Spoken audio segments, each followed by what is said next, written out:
Nesse momento, o mundo todo está acompanhando, esse julgamento. 66 jornalistas, de vários cantos do planeta, já devem estar subindo as primeiras informações do início desse julgamento, que é um exemplo, né, para o resto do mundo que está vivendo as ameaças dessa extrema direita. E é também, um alerta para os Estados Unidos, para o eleitor dos Estados Unidos, da incapacidade que se diz a maior democracia do planeta, tem, né, que é o fato de não conseguir, punir golpistas, como ocorreu no fim do primeiro mandato, do Trump. Acho que a fala do Gonê e a do relator estão extremamente afinadas.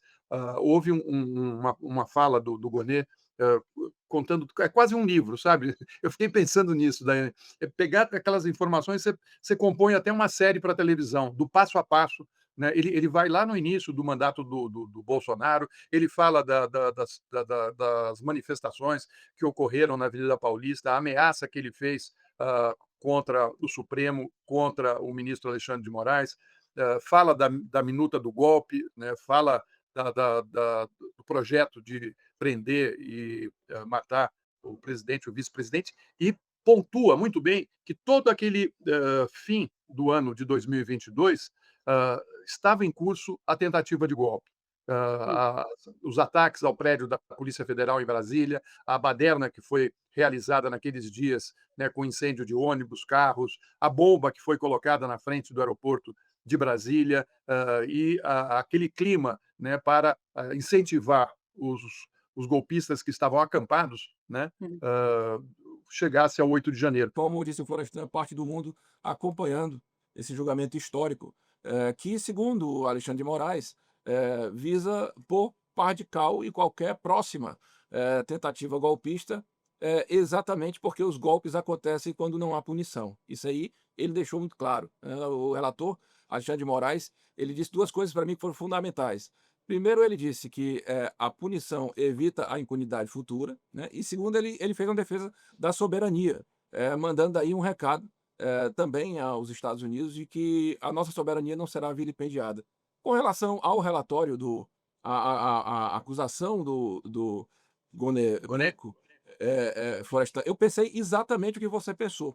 É pegar aquilo ali, mandar para a gráfica, imprimir e dar um livro, né, quer dizer, foi um relato histórico do que aconteceu entre meados de 2021 e até a sequência de investigação até o dia de hoje, né, faltando concluir aí apenas os próximos capítulos que serão as condenações, mas realmente foi magistral, porque ele falava do passo a passo, e ao mesmo tempo ele casava, com as informações que justificavam, que aquele fato, ele tinha existido, através de uma anotação de agenda, através de um áudio encontrado num telefone de não sei de quem, através da colaboração do Mauro Cid, através de um diálogo que o general Heleno teve com um outro camarada, ou daquele principal interlocutor com os caminhoneiros, das declarações públicas. Então, assim, foi magistral. E outra coisa, como colocou a Daiane na abertura, sucinto, né? Nós esperávamos 2 horas, ele falou em 1 hora. Ali a leitura da acusação perfeita. Sua opinião sobre esse julgamento na influência do dia a dia do Congresso? Olha, eu acho que esse é um julgamento histórico. Julgamento histórico na história política do nosso país. Nós vimos uma tentativa de golpe organizada em 2 anos durante o governo do Bolsonaro, que teve uma radicalização ali a partir do processo eleitoral de 2022, quando o Bolsonaro viu que não ia ganhar, e aí se fortaleceu narrativas e uma estrutura golpista que envolvia minutas, que envolvia monitoramento de autoridades, que envolvia plano de assassinato do Lula, do Alckmin e do Alexandre de Moraes. Então, assim, uma farta documentação comprobatória dessa tentativa de golpe que a extrema-direita tentou dar, e agora também com a ingerência estadunidense da extrema-direita dos Estados Unidos, do Trump, sobre a soberania nacional. Então, eu acho que tem um elemento histórico para a história do país. Condenar o Bolsonaro é, obviamente, buscar justiça para o 8 de janeiro e a tentativa de golpe, mas é também garantir futuro de não ter novos ataques às liberdades democráticas. Em relação ao Congresso, nós sabemos que a extrema-direita segue tentando anistia, o que seria um escândalo constitucional diante, né, desse julgamento, do que nós estamos vendo, uma tentativa de golpe, mas é uma tentativa permanente da extrema-direita. Nós não vamos aceitar que nenhuma bandalheira dessa prospere no Congresso Nacional, mas ao mesmo tempo é muito importante a mobilização do nosso povo, a mobilização de todos aqueles e aquelas que lutaram junto conosco para derrotar o governo Bolsonaro, que lutaram para enfrentar a tentativa de golpe, que lutam agora para inverter a pauta política do país, para que não tenha anistia. A luta sem anistia segue viva e necessária. O Gonê não chegou a individualizar as penas, mas ele mostrou claramente que não há inocente nesse grupo. Pode haver participação maior ou menor, e vai ter que ser dosada através da pena, da dosimetria da pena. Mas que todos estão comprometidos com o golpe, que ele identifica que começa em junho de 22. Mas até que 21, se eu não estou enganando. Mas com antecedência. E ele vai relatando a sequência de fatos.